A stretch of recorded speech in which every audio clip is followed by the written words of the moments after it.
شروع کرتا ہوں اللہ تعالیٰ کے نام سے جو بڑا مہربان نہایت رحم والا ہے۔ حضرت حذیفہ رضی اللہ تعالیٰ عنہ سے روایت ہے کہ میں نے رسول اللہ صلی اللہ علیہ وآلہ وسلم سے سنا، آپ فرماتے تھے کہ چغل خور آدمی جنت میں داخل نہ ہو سکے گا۔ تشریح: جن بری عادتوں کا تعلق زبان سے ہے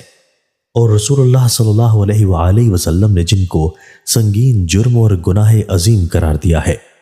اور جن سے بچنے اور پرہیز کرنے کی آپ نے سخت ترین تاکید فرمائی ہے، ان میں سے ایک چغل خوری بھی ہے،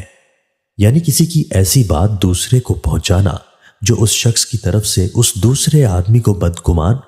اور ناراض کر کے باہمی تعلقات کو خراب کر دے۔ اسی بری عادت کا نام چغل خوری ہے۔ چنانچہ آپس کے تعلقات کی درستی و خوشگواری اور حسن معاشرت اور باہم میل و محبت تعلیم نبوی صلی اللہ علیہ وآلہ وسلم کے مقاصد میں سے ہے۔ یہاں تک کہ ایک حدیث میں بعض حیثیتوں سے اس کو عبادات سے بھی اہم قرار دیا گیا ہے۔ اس لیے جو چیز باہمی تعلقات کو خراب کر کے بغض و عداوت اور مخالفت و منافرت پیدا کرے، ظاہر ہے کہ وہ بدترین درجہ کی معصیت ہوگی۔ بہرحال چغل خوری کو رسول اللہ صلی اللہ علیہ وآلہ وسلم نے اسی لیے سخت ترین گناہوں میں بتلایا ہے اور آخرت میں سامنے آنے والے اس کے برے انجام سے پوری طرح ڈرایا ہے۔ تشریح: مطلب یہ ہے کہ چغل خوری کی عادت ان سنگین گناہوں میں سے ہے جو جنت کے داخلہ میں رکاوٹ بننے والے ہیں، اور کوئی آدمی اس گندی اور شیطانی عادت کے ساتھ جنت میں نہ جا سکے گا۔ ہاں، اگر اللہ تعالیٰ اپنے فضل و کرم سے کسی کو معاف کر کے یا اس جرم کی سزا دے کے اس کو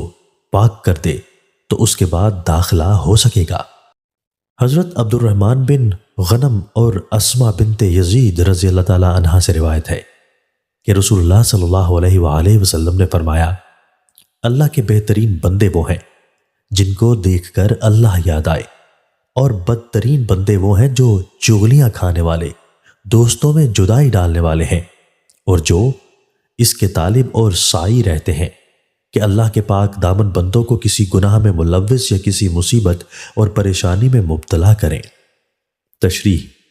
اس حدیث میں اللہ کے اچھے بندوں کی یعنی اللہ والوں کی نشانی یہ بتلائی گئی ہے کہ ان کو دیکھنے سے خدا یاد آئے، اور بدترین انسان ان لوگوں کو قرار دیا گیا ہے جو عادتاً چغل خور ہوں اور چغلیاں کھا کھا کے دوستوں میں پھوٹ ڈلوانا جن کی عادت اور جن کا دلچسپ مشغلہ ہو، اور جو بندگان خدا کو بدنام اور پریشان کرنے کے در پہ رہتے ہوں۔ بس آدمی کو چاہیے کہ وہ صحبت و محبت کے لیے ایسے بندگان خدا کو تلاش کرے جن کے دیکھنے سے دل کی غفلت دور ہو اور اللہ کی یاد آئے، اور جن کے پاس بیٹھنے سے قلب میں زندگی اور بیداری پیدا ہو، اور اس کے برخلاف جو ناخدا شناس اور موذی لوگ دوسروں کی برائی کے در پہ رہتے ہوں اور ان کو بدنام کرنا اور نقصان پہنچانا جن کا خاص مشغلہ ہو، ان سے بچے اور ان کے برے اثرات سے اپنے کو بچانے کی فکر کرتا رہے۔ حضرت عمار بن یاسر رضی اللہ تعالیٰ عنہ سے روایت ہے کہ رسول اللہ صلی اللہ علیہ وآلہ وسلم نے ارشاد فرمایا، دنیا میں جو شخص دو رخا ہوگا اور منافقوں کی طرح مختلف لوگوں سے مختلف قسم کی باتیں کرے گا، قیامت کے دن اس کے منہ میں آگ کی دو زبانیں ہوں گی۔ تشریح: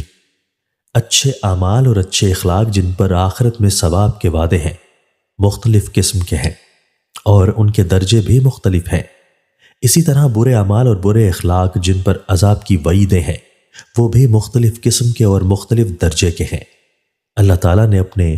علم و حکمت سے ہر نیکی اور بدی کا ثواب و عذاب اس کے مناسب مقرر فرمایا ہے۔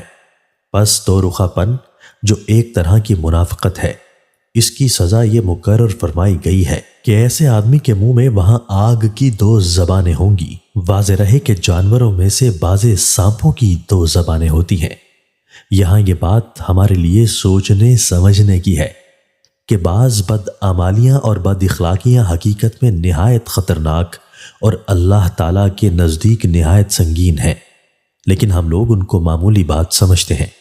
اور ان سے بچنے کی جتنی فکر کرنی چاہیے اتنی فکر نہیں کرتے۔